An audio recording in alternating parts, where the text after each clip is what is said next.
Beleza, pessoal, nossa aula já está sendo gravada. Já tem um vídeo disponível para vocês aí no portal. É importante que vocês assistam hoje esse vídeo para amanhã a gente já debater. A gente está falando um assunto muito interessante, né? Que é sobre o fascismo, mais precisamente sobre o nazismo alemão. A gente vai começar a falar hoje sobre o nazismo alemão. Só uma dúvida, Fábio Matheus, você é aluno novo, Fábio? Isso, isso. Você está começando essa semana com a gente, é? É, mais ou menos. Semana passada eu comecei a assistir as aulas porque foi a primeira vez que consegui mesmo entrar em uma aula. Ah, tá. Pô. Agora que eu percebi, assim, que você não era da turma. Então, Fábio, seja bem-vindo. Eu sou o professor Romiel Cecim, eu sou professor de História e também de Estudos Amazônicos. Os nossos encontros são segunda e terça, não, segunda-feira História, sexta-feira Estudos Amazônicos, tá? Então, Ok, fique à obrigado. vontade aí. Os outros colegas, a regra da câmera ligada, tá bom? É importante vocês estarem com a câmera ligada, porque esse momento, o ambiente virtual nosso, é como sala de aula. A gente vai se olhar, vai se falar e tirar todas as dúvidas que houverem. E a gente vai começar a falar hoje, na última aula, a gente falou sobre. A gente já começou a falar do fascismo, Gustavo? Não. Já, né? Hein, Renara? A gente começou a falar do fascismo italiano, não foi? Sim, isso mesmo. Falando sobre aquele momento de crise que a Europa passava e acabou dando espaço para surgir governos totalitários, né? Governos violentos que perseguiam os inimigos. Eu falei sobre o Hitler, não, né? Hein, pessoal? Pessoal que tava. Fala, Cauã. Eu falei sobre o Hitler? Não. Ainda não, né? Bom, vamos fazer o seguinte: tem uma videoaula disponível, onde eu vou falar mais do Hitler, mas para deixar vocês ainda mais interessados no assunto, eu preparei um videozinho bem curtinho do YouTube para falar sobre a ciência nazista, só para vocês ficarem mais no clima para a gente poder discutir esse assunto, tá? Olha, quando eu começar o vídeo eu não vou poder aceitar ninguém, então eu espero que todo mundo que queria entrar na sala já tenha entrado. Me confirmem se vocês vão ver a minha tela, o que passa na minha tela. Ainda não.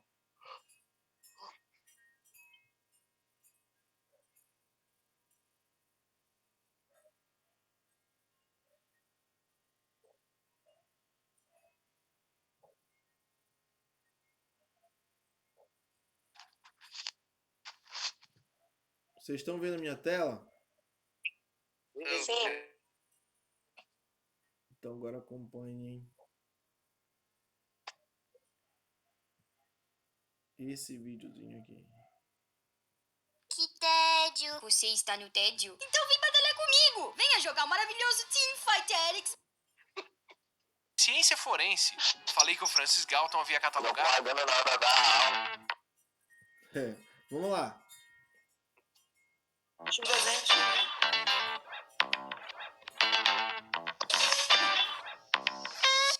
Sejam bem-vindos ao Nerdologia. Eu sou Átila, biólogo, pesquisador e cheio de genes ruins. Hoje nós vamos ver como a ciência foi usada na formação dos campos de concentração.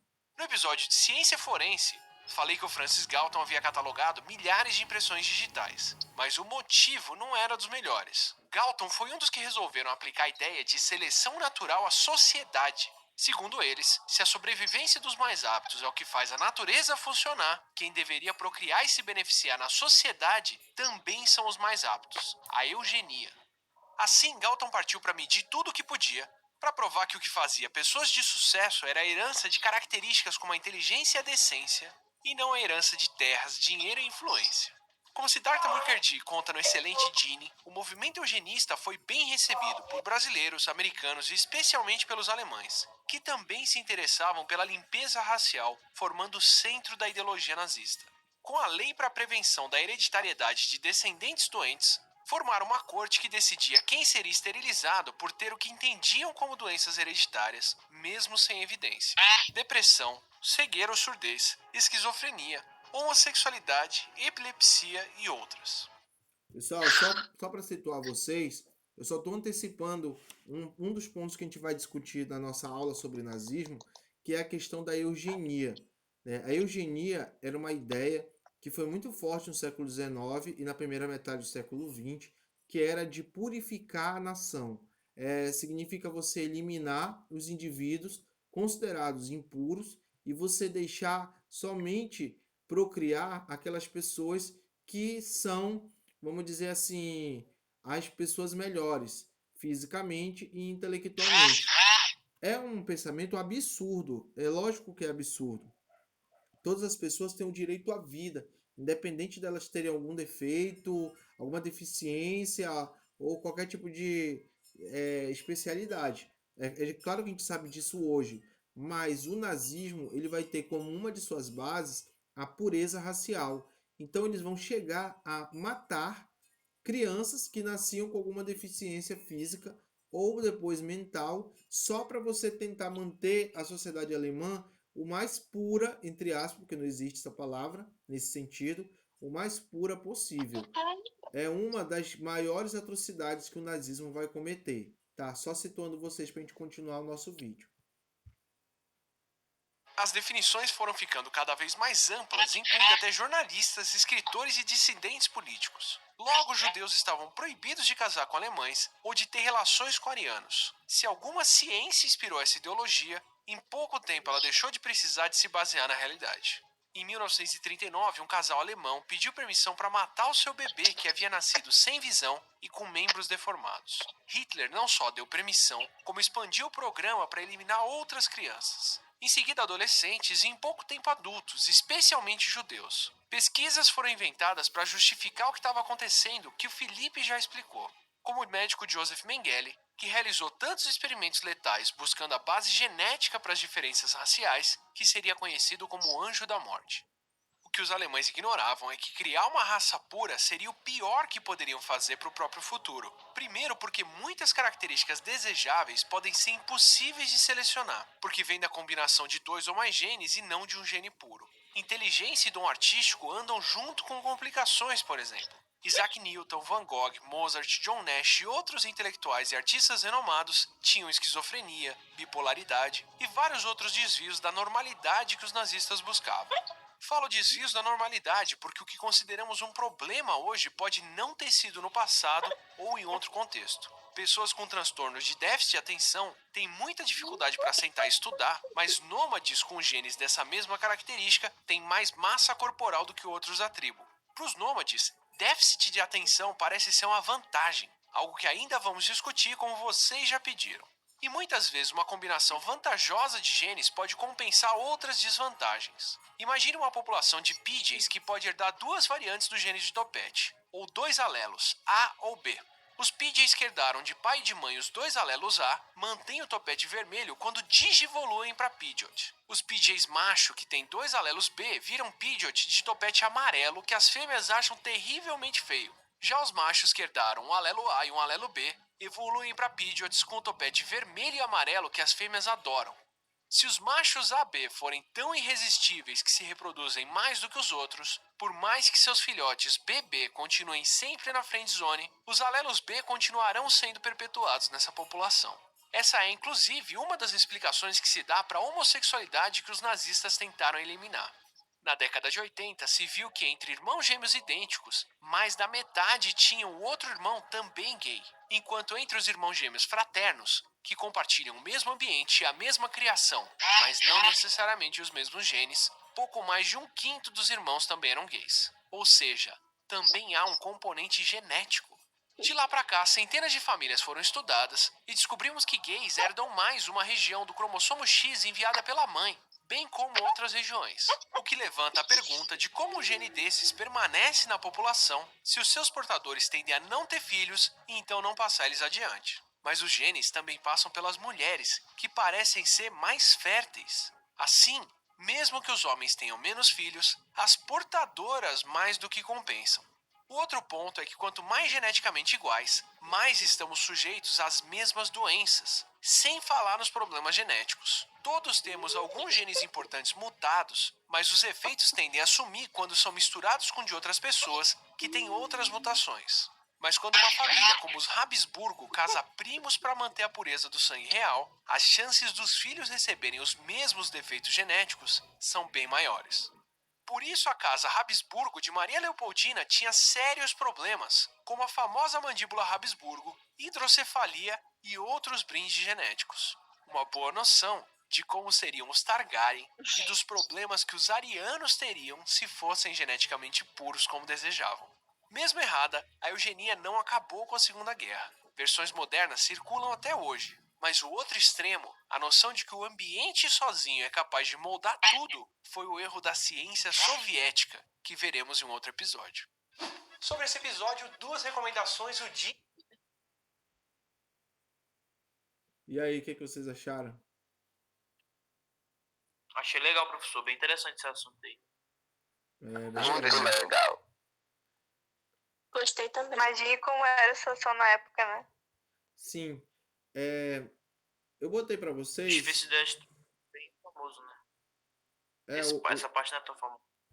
O Átila, ele ficou mais famoso ainda nesse período da pandemia, porque ele é um cara que ele entende muito, né? Sobre o vírus. Ele é doutor em microbiologia, então ele tem ficado muito famoso. O Átila Lamarindo era esse cara que estava falando aí. Na verdade, esse episódio que eu trouxe para vocês não é sobre história, é sobre ciência. Vocês perceberam, é óbvio, né? Mas está incluído dentro da história porque justamente a Alemanha nazista, os nazistas eles vão se preocupar muito em purificar a raça alemã, buscando eliminar os indesejáveis, que eram pessoas com deficiências físicas, deficiências mentais, pessoas pretas e homossexuais. Então eles acreditavam que e judeus, é claro. Eles acreditavam que ao matar essas pessoas, eles estariam diminuindo as chances das outras pessoas nascerem dessa forma. E aí o Átila explicou que esse pensamento está totalmente equivocado. Não faz sentido nenhum, até porque essa ideia de raça pura ela é pior, porque acaba aumentando a quantidade de problemas genéticos, né? Vamos dizer assim, uma família que tem problemas genéticos e acaba se relacionando só entre si, entre primos, por exemplo, os problemas genéticos vão se manter e se multiplicar. É diferente de quando uma família casa com outra família. Então, aquela família que tem problemas genéticos, aquela outra não tem, o problema vai se diluindo. E aí a gente vai ter menos casos. Quando se mantém só uma família casando, para quem assistiu Game of Thrones, é o caso dos Targaryen, a tendência é que aquele problema genético se mantenha e se multiplique. E aí ele deu até o exemplo histórico da família Habsburgo, que tinha aquela mandíbula grande, né? Ficava assim, grandão aqui embaixo, e ficava se mantendo. Por quê? A tendência deles era casar entre eles, entre primos, entre tio e sobrinha, por exemplo. E aí o problema genético se mantinha e se ampliava com o passar do tempo, né? Também fala um pouquinho sobre a questão... O que foi já, hein? Bicho queixudão, mano. Ficavam se pegando. Não entendi. O que vocês estão rindo aí? Esse cara tem o queixo. E aqui a doida. E a Plutose. Oi? O cara tem o queixo.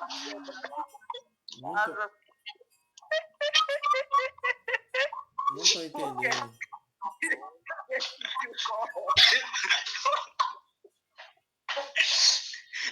Ai, falando nisso, tá bom que me Nada, eu lembraram. tava quase dormindo. dormindo aqui, o pessoal começa a rir, tá doida? Bora. Não, Falando nisso, bora liberar a câmera aí de vocês. Vamos lá. Tem pouca gente aparecendo. pode noite. Só o Fábio, o Gustavo, a Renara. A câmera é obrigatória. A gente vai ter que fazer uma chamada por parte de vocês sobre isso, é? Quando for fazer a chamada, é só ligar rapidinho e pronto.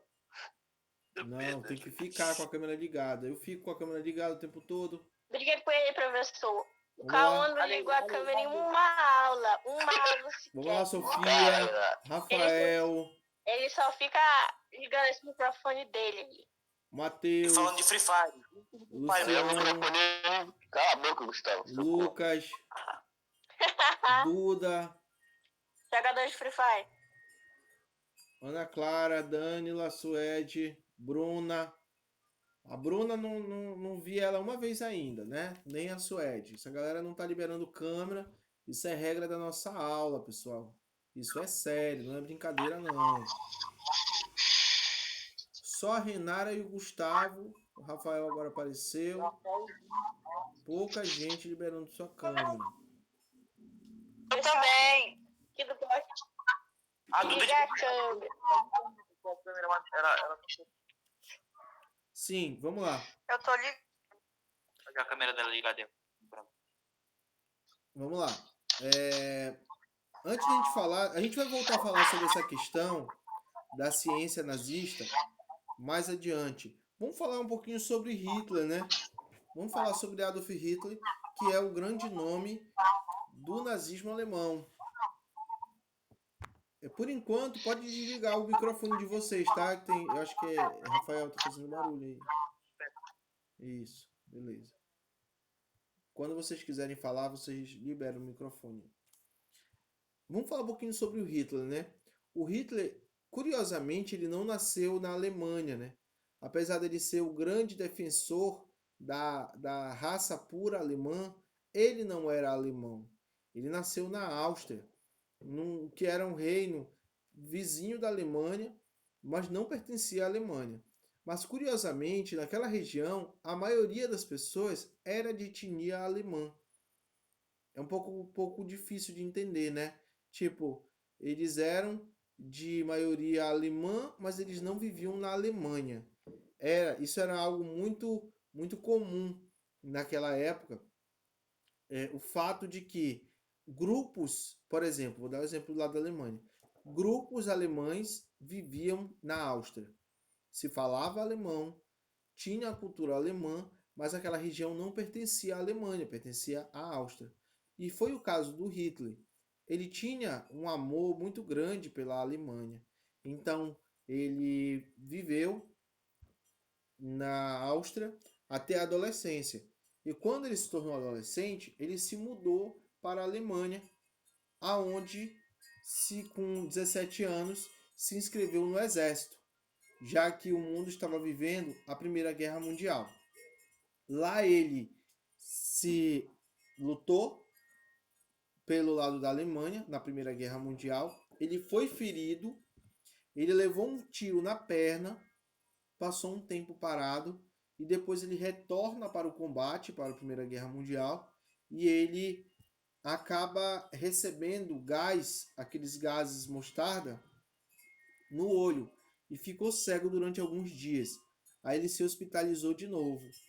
Nesse segundo momento dele hospitalizado, ele acaba, a guerra acaba, melhor dizendo. A Primeira Guerra Mundial chega ao fim e aí quando ele sai, a guerra já tinha acabado. Ele ficou então com um ódio muito grande por ter perdido a guerra, pela Alemanha ter sido derrotada. Então ele já começa a, vamos dizer assim, nutrir um ódio pelos franceses, pelos ingleses e pelos americanos, que foram os grandes responsáveis pela vitória contra a Alemanha. O Hitler então continua na Alemanha e passa a trabalhar para o exército alemão. O objetivo dele era ser tipo um espião. Ele analisava grupos políticos para ver se ele encontrava grupos comunistas para ele contar para os superiores. Olha, olha, tá tendo grupo se reunido ali, lá naquele lugar tal. E aí, numa dessas reuniões, ele acabou conhecendo o Partido Nazista, né, que na verdade o nome era Partido Nacional Socialista. E esse partido vai ser, então, o lar do Adolf Hitler. Ele vai se filiar ao partido, ele vai conhecer o diretor, né, o chefe lá do partido nazista, e aí ele vai começar a entrar em contato com as ideias de perseguição, com as ideias de, vamos dizer assim, caça aos judeus, culpar os judeus pela derrota na Primeira Guerra Mundial. Então, ao entrar em contato com o líder do partido nazista que o Hitler vai, vamos dizer assim, desenvolver ainda mais seus pensamentos violentos. O Hitler ele tinha problema desde que ele era criança, né? Problemas familiares. Com 5 anos de idade, o pai dele faleceu, então ele teve vários problemas. Depois ele perde a mãe dele e ele acabou se tornando uma criança muito estranha, muito introspectiva, que vai resultar no futuro em problemas psicológicos que provavelmente levou ele a se tornar aquele cara lá, aquela pessoa que vai ser responsável pela morte de milhões de pessoas, tá? Essa conversa paralela aí que vocês estão tendo é sobre o assunto, é? Hein, pessoal? Sim. O que é que vocês estavam falando aí? Hein? Vamos lá, galera, seriedade. Tudo que poder Rafael. Seriedade nesse momento, Culpa do Rafael. tá? Caraca. Me xingando lá, tio. Senão, infelizmente, eu vou ter que chamar atenção no grupo dos pais, tá? Essa aula está sendo gravada. Eu tenho tudo gravado aqui e eu vou jogar essa aula lá no grupo dos pais de vocês, para eles verem aí o que vocês conversam, o que vocês falam durante a aula, tá? Infelizmente, vou ter que fazer isso, porque tá muita brincadeira e isso está atrapalhando. Tá tudo aqui, ó. Vou enviar essa aula lá pro grupo dos pais de vocês para eles saberem. Pessoal, nossa aula está encerrando. Infelizmente deu pouco tempo, vocês chegaram muito tarde e vocês já têm outras aulas engatilhadas, eu também. Então, até a próxima. Amanhã, tá? Assistam a videoaula, que está disponível no portal já. Tchau. Tchau.